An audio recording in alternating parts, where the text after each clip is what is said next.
The Kansas State portal class just keeps getting bigger.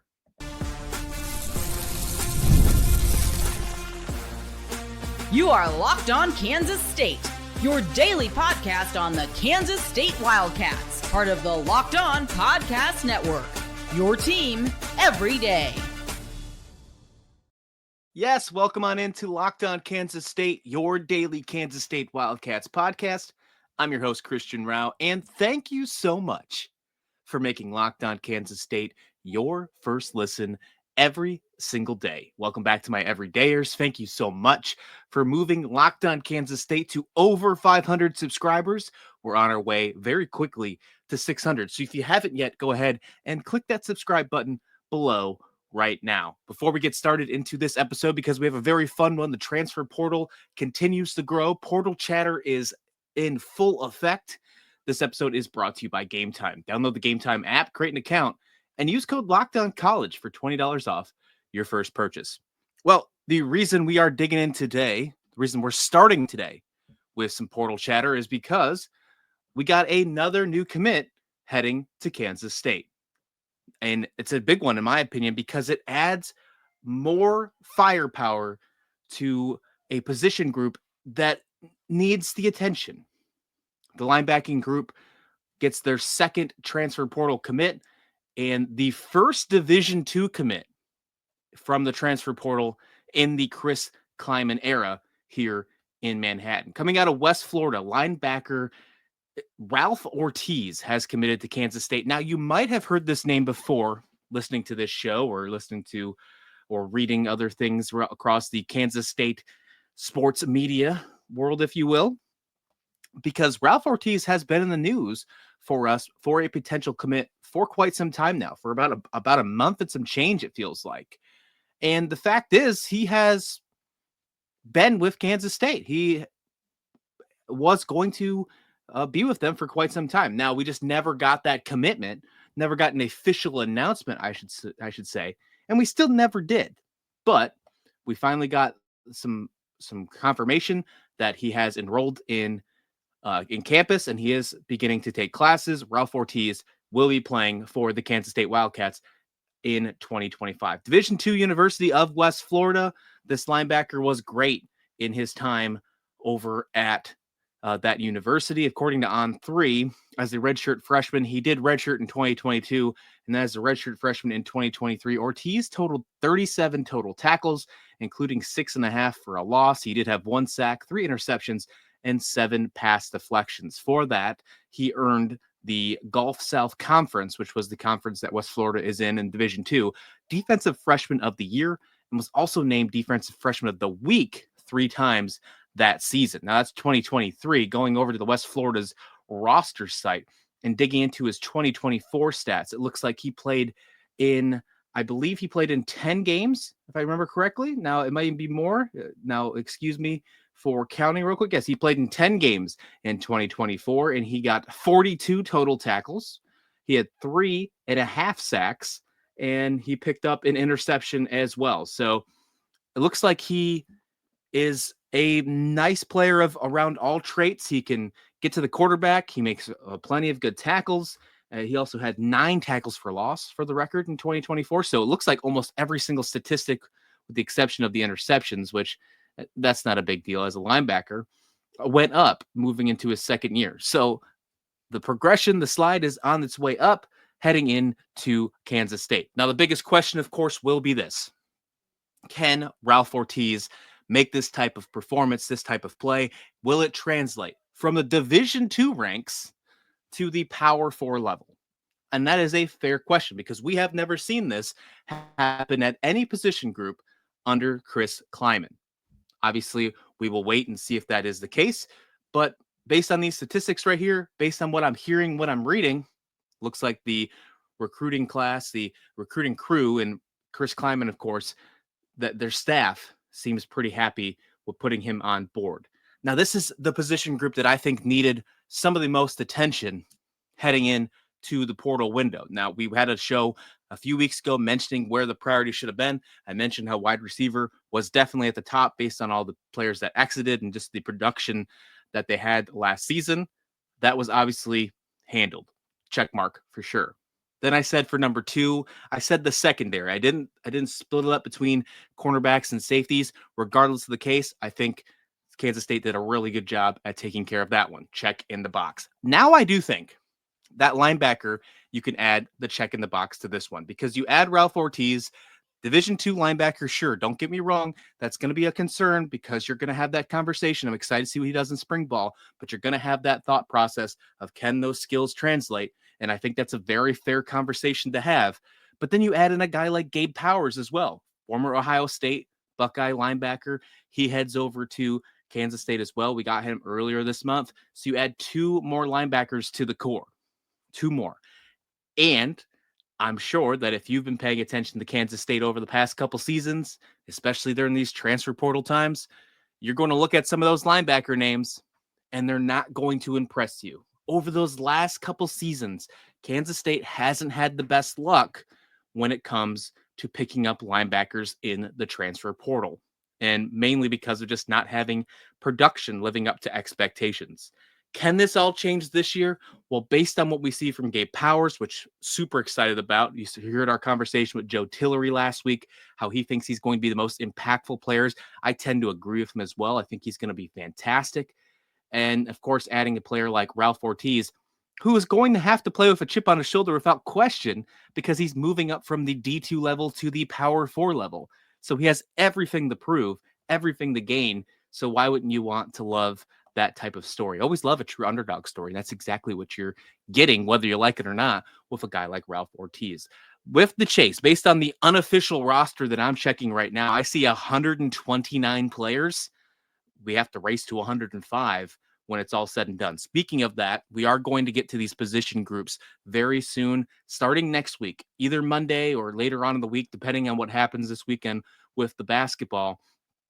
We're going to start digging into position groups one by one, discussing the full players on the roster right now and discuss where we think they're going to land, where we think they might end up, like what we're talking about, future projections, if you will, maybe depth chart predictions, and the possibility of could they maybe be on the bubble for 105. We're going to have that conversation regardless if you have been a Kansas State fan all your life, or maybe you're new by joining this show. Either way, I thank you and thank you for listening in. But it's going to be a nice refresher for all of us and something just to keep the names fresh in our head as we're sitting in the off season, still definitely a few months away from playing football in Dublin.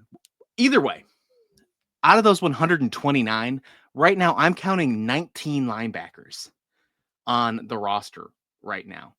Heading into 105 when it's all said and done. Now you have to reach that 105 roster limit by fall camp. I'm guessing, based on how Coach Kleiman has mentioned this type of, this change and how he is definitely not a fan favorite of this. And he's been quite clear how he was not in favor of moving to 105. He said, obviously, that the people who made this decision never actually spoke to coaches on this. He's against this. And I don't blame him whatsoever. Why would you want to lose players? But my guess is they're not going to wait until fall camp to officially move to 105. I think we might have our 105 answer. Maybe not exactly 105, but dang near close when spring ball is all said and done. And I think for many reasons why we're going to have that. Now that could be obviously because they want to get a good idea of what they have moving forward and know they have that 105, and those are the 105 they're going to pay attention to and make sure they're firing in all cylinders before heading to Dublin, because they have the least amount of prep technically compared to everybody else, with the exception of Iowa State, because they are the first game on the schedule this season. Speaking of that game, we're going to talk about that in the next segment. Really excited for some of that conversation. But with that being said, I also think that they're going to be respectful to the players that are on this roster and the ones that they're going to be leaving this roster based on the cuts, if you will. I think they're going to give them an opportunity to try and find new places to land before the official 105 hits in fall. And then it also is going to give the opportunity for them to reach out and grab more players that are going to leave other respected places. I think that's a fair assumption. So this 129 that I'm tracking right now will probably turn into closer to 105 by spring. We're going to get our answers a lot quicker than we assume. Either way, Ralph Ortiz commits to Kansas State. He's going to be a linebacker in this room in 2025. This linebacker room should be an absolute unit with a secondary that's made a step up, with the JUCOs coming back in the defensive line. You got to love where this defense is at. And I think they're going to take a huge step forward in 2025. Speaking of 2025, we got opening odds for the game in Dublin. And it's never too early to talk about season predictions. We're going to do that right here on Locked On Kansas State. Therapy is a game changer. It can help manage stress, improve sleep, and communicate more effectively. But finding the right therapist and fitting sessions into a busy schedule, well, that can be challenging. That's where Talkspace comes in.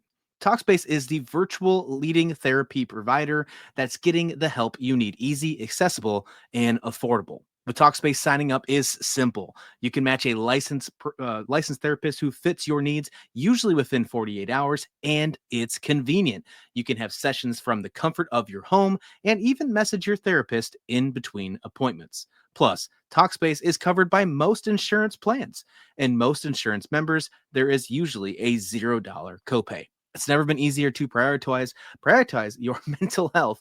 As a listener of this podcast, you'll get $80 off your first month with Talkspace when you go to Talkspace.com/LockedOnCollege and enter promo code SPACE80 to match with a licensed therapist today. Go to Talkspace.com/LockedOnCollege and enter promo code SPACE80 to get $80 off your first month and show your support for the show. That's Talkspace.com/LockedOnCollege, promo code SPACE80. And welcome on back to Locked On Kansas State, your daily Kansas State Wildcats podcast. Hey, for your second listen of the day, check out Locked On Big 12. Drake Toll has you covered over there, covering everything in the conference. Well, speaking of conference, we have a non-conference game against a conference opponent to begin the season for 2025 to the 2026 in Dublin, in the Ireland. I'm sure I don't have to tell you that this is a huge game for Kansas State. The Ireland game to kick off the entire college football season. Week 0, it's only just a few months away. We are so close to already having college football back. It's going to be absolutely exciting. But the reason we're talking about it so early, well, first, we had some way too early predictions. I joined Drake Toll over on Locked On Big 12 earlier this week. We talked about earlier predictions and how I was leaning towards Kansas State to be meeting BYU in the Big 12 title game. You want to hear that conversation? You can check it out on this channel, or you can also check it out on Locked On Big 12. But the main reason why we're discussing this today is our friends over at FanDuel dropped the opening odds for the game and for some of the season futures, if you will. And I just want to discuss those and then talk about something. I was going through some research while I was getting ready for the game and went through some of the old Ireland games. And what I've realized, for the most part, winning that first game, and that this isn't rocket science, folks, but winning that first game is crucial for having a successful season. And we have some historical trends to talk about. A little fun one. Obviously, it's not going to be, said and done. It's a very small sample size, but something fun to talk about here in the offseason. But first, let's get to the odds. I think that's going to be the fun one first. And I probably should get to the right page on that one here in my handy dandy notebook. But first off, Kansas State. Although they lost to Iowa State in Farmageddon, Iowa State went to the Big 12 championship. The Wildcats are currently a 2.5-point favorite as of right now in this game heading into Dublin. Interesting right off the bat, right? You have a great recruiting class. You have an awesome transfer portal. To be completely honest, Iowa State didn't lose much either. And although they've lost some of their top wide receivers, they retooled with some nice receivers themselves. I think it's going to be a really good game. I'm interested to see why they thought they already should give Kansas State a -2.5 spread, but I'll take it. So if you think that is going to go even farther away and you think that that's something you're interested in, you should slam that early. Speaking of slamming some odds early, let's talk about some fun ones here. We got 2 on the books. Plus 12,000. You ever watch The Office? You ever hear Kevin, when he says you get the odds and it's ever plus 10,000, you take that odds every single time. Well, how about 12,000? That is the current future odds for Kansas State to win the national championship in the 2025/2026 season in next year. That is currently tied for 31st in all of odds in college football. So right now, that is right where they're sitting. That tracks to where the AP poll put Kansas State to finish the year. They received votes. They were not in the top 25, but if you put the votes together and you rank them, Kansas State finished 30th in the country, according to the Associated Press. So they're tied for 31st, plus 12,000 odds. Interesting, right? That's an interesting one for sure. If you think that is something you want to play, I definitely recommend that you give that one a whirl. And then here's one more before we dig into this interesting historical trends about Dublin. How about Avery Johnson being a plus 7,500 Heisman Trophy winner? How about that? Plus 7,500? How about even being super bold and taking that on a parlay? Imagine the odds of the national championship and Avery Johnson as the Heisman Trophy winner. When's the last time somebody won the Natty and the Heisman? It's been a minute. I can't remember off the top of my head. Wasn't last year, that's for sure. But Avery Johnson tied for 30th in those odds as well. Interesting thoughts here. What do you think? Let me know in the comment description below. If you're listening in podcast, you can hit me up on Twitter X at Christian S. Rauh, or you can just join over to YouTube and drop the comment if you will. Love to have you have the conversation. What do you think about those odds? Do you think Kansas State deserves to be a 2.5-point favorite? Do you like 12,000 odds? Do you think that's something worth throwing a couple bucks on to maybe you forget about? Now it's January, and next January when it's all said and done, you got basically a second tax return. I mean, it's something could be fun to play around with. For what about Avery Johnson? You think he has a chance to be a Heisman Trophy winner in year 2 as a starter with this new tall receiving core, with this interesting tight end room he has, with Dylan Edwards behind him, the speedy Dylan Edwards? Could be fun. Could be fun things to talk about. Maybe we'll dig into that as a fun segment. Maybe we'll have somebody on to discuss that. But let's talk about this historical trend I keep talking about here.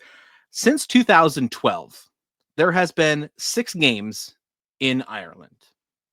It was one in 2012, 2014, 2016. Then they took a little bit of a hiatus and went back in 2022, 23, 24. And then Kansas State and Iowa State will be back in 2025. So since 2012, now there's been some games before that, but just for the sake of this exercise, I only went back that far because there was another longer break between 2012 and I can't remember the last time it was, but it was farther away. But between those, the winner of the game in Ireland are 3-2 in bowl games when their season's over. And one of those losses in a bowl game was a loss in a national championship. So take that as you will. 5 of the 6 teams, with the exception of the 2022 Northwestern team, and might I add, the only win they had that season was in Ireland against Nebraska. But every other team that year was bowl eligible. You had one team go to the national championship, and that was in 2012, the Notre Dame Fighting Irish. They won their game in Ireland. I believe it was against Navy. And they went on to go to the national championship, losing to Alabama in the 2012 national championship. They were 12-1 on the season. Now, let's put this in the perspective of the case of the college football playoffs. Both of these are going to probably go to Notre Dame, but 2 of these 6 teams would probably be in the college football playoffs. I mean, 1/3 of the Ireland winners since 2012 would probably have qualified for the college football playoffs. If you are Kansas State, or in this case, Iowa State, but we're leaning towards the Wildcats here. If you see those odds and you believe in historical trends, 1/3, that sounds like a pretty good idea. That sounds pretty good. The 33% chance of making the 12-team college football playoffs if you win the first game in Ireland. Now, again, small sample size. This is a complete hypothetical. And I know we're not the SEC, but look at me making hypotheticals. However, that's a fun little exercise we did. Now, the 2 that I believe would probably make the college football playoffs, again, would be the 2012 Notre Dame team, who went to the national championship that year. So obviously they would have made the college football playoffs. And I think that Notre Dame would have also made it in 2023. Now, they were 10-3 that year. They wound up winning their bowl game. They won the Sun Bowl that year. I think they would have also made it that year as well. Personally, I think it would probably been a lower seed. They might have been maybe one of the last at-large teams, but I gave them the nod for this exercise. Looking at the other records in 2014, Penn State was the winner. That was James Franklin's first year at Penn State. They went 7-6 that year. They also won their bowl game. 2016 and 2024 were both winners by Georgia Tech. They finished 9-4 and 7-6 those seasons respectively. Georgia Tech went 1-1 in their bowl games. They lost their bowl game this past season in the Birmingham Bowl. And then, of course, as I mentioned before, in 2022, Northwestern beat Nebraska, and it was the only win of the season. Now, obviously, there were some coaching issues happening that year with Pat Fitzgerald, all that stuff. If you remember with Northwestern, their season went completely down the drain after the beginning, but it was an upset to begin with anyways against Nebraska. That was a wild year for both those programs with Scott Frost leaving and Pat Fitzgerald. 2022 was a wild year, but fun little exercise we have here. If you believe in that stuff, or if it's just something to laugh about as you're listening down the road or whatever the case may be, as we're in off-season mode right now, you're heading into Dublin and you have this historical trends back behind you. You've had teams that have been to national championships after starting their year in Dublin. Know what that tells me? It tells me there's a chance. That's all it tells me. And we know that from the start. Kansas State has a great team heading into the new year. They have a tough schedule. Don't get me wrong. You have to play 10 Big 12 teams, even though only 9 of them count for conference play. You got to play a non-conference game against Army, who, if they're anything like they were this past year, is no G5 scrub. They're just as good as some of the Big 12 teams, right? So this is a team that can make it to the college football playoffs. They can compete for a Big 12 championship, but it all starts with the first kickoff of the year for the entire country, outside the country, but for the entire world of college football in week 0. Really excited for that game. -2.5-point favorites to start it off. Gotta love that one. Got to love that one. Let's take a break, and when we come back, we're going to talk about Ayoka Lee and how her injury could impact the women's basketball team for the rest of the year. But not so fast, folks. They are the best team in the conference. We got to make sure we give them their flowers. We're going to do that all here, right on Locked On Kansas State. Well, attending the NFL playoff games is an experience like no other. The energy, the excitement, and the connection with other fans are unmatched. I remember the thrill of seeing my favorite team clinch a playoff win live. It's a memory I will never, ever forget. This year, Game Time makes it even easier to create those unforgettable moments with their new feature, Game Time Picks. It filters out all the fluff and shows you the best deals on great seats so you can focus on what matters, being there. I use Game Time Picks to grab tickets for an upcoming playoff game, and it couldn't have been easier. I found a super deal that has given me incredible value for amazing seats, and I could even preview the view from my spot before buying.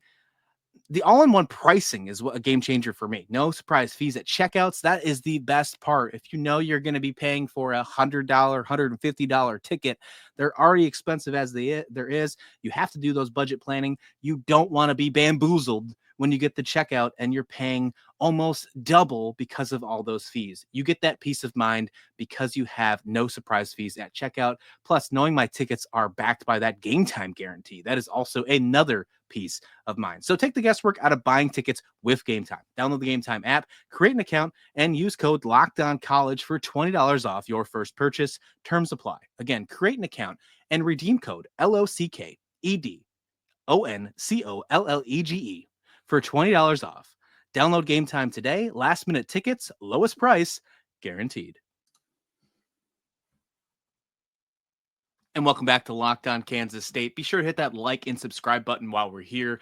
We are so close to 600 subscribers, folks, and we are cooking. We are absolutely cooking here at Locked On Kansas State. Let's talk a little women's basketball here as we are heading into the weekend. Ayoka Lee, obviously, we know that some bad news came down on Monday. Then it's a significant injury, and unfortunately, it's going to set this team back for a little bit of time. Hopefully not for the entire year, but hopefully she comes back soon. Ayoka Lee has been sidelined with a foot injury. They're calling it a fractured foot in the statement released by Kansas State. They're saying that she could return. A return before the end of the season is probable, but more will be known in the next couple weeks. This is a setback that she had in the game against Arizona State. She only played in, I believe, 13 minutes, if I remember correctly, before getting the injury. Let me check that out. Let me get that in front of me. Yeah, she played 13 minutes. She was 3 for 4 from the field, shot 7 points, picked up 1 rebound before heading out with an injury. Kansas State wound up winning that game 81-69, and they utilized their bench just a little bit more than usual because of this Ayoka Lee injury. Now, this is a team that is absolutely killing it on the floor. They're 19-1 on the year, 7-0 in the conference. This is the team that you should be paying attention to if you're having a really hard time focusing on what's going on the men's side. Because right now, what Kansas State is doing for the women's team, it is unbelievable. They're ranked 10th in the country right now, according to the Associated Press. And I have plenty of reason to believe that they are still being underrated. I personally think, and I think that you could probably be on my side on this, they deserve to be more closer to 4th or 5th when it's all said and done right now. I think they are 4 or 5 spots, 5 or 6 spots actually, too low. And we're talking about them being the 10th ranked team in the country. Undefeated in the conference. The only team they've lost to so far is the Duke Blue Devils. And that was early on in the year. I think most of those corrections, basically on-ball pressure was the biggest issue, in my opinion. A little bit of defensive woes. But other than that, I think they've really handled and really made some great adjustments this season. Now, the next step is, can they make some adjustments for the injury to their highest point scorer in Ayoka Lee? She leads the entire team in the 18 games she's played with 16 points per game. What are they going to do to fill that spot? This is where I think that although you're losing an All-American, it obviously is not going to be something that you just close your eyes, open them back up, and then just move on from, right? Like, you have to make some very solid adjustments to replace a player like Ayoka Lee. However, this team has what it takes to continue to win. And dare I say, head into the Big 12 tournament with just that still 1 loss. I mean, continue this winning streak, potentially getting up to that top 5 AP ranking like they deserve without her playing in these games. Because as of right now, you are already seeing this team play 9-10 deep every single night when Ayoka Lee was healthy. Now you're going to have no choice but to do that. You're going to have to just move somebody else up into the starting lineup, probably essentially Eliza Maupin. It looked like she was the one that took more minutes in the game against Arizona State to take over her playing time, I'm guessing. But when you do see other players come in from the starting lineup, it doesn't truly feel like a bench. It just feels like a second rotation with this squad. And that is exactly what you want from a team that you think can go deep in the NCAA tournament. And I absolutely believe that this team can do so. So much that I went to FanDuel, our friends over at FanDuel, a couple months ago before the season started, actually I think a game into the season.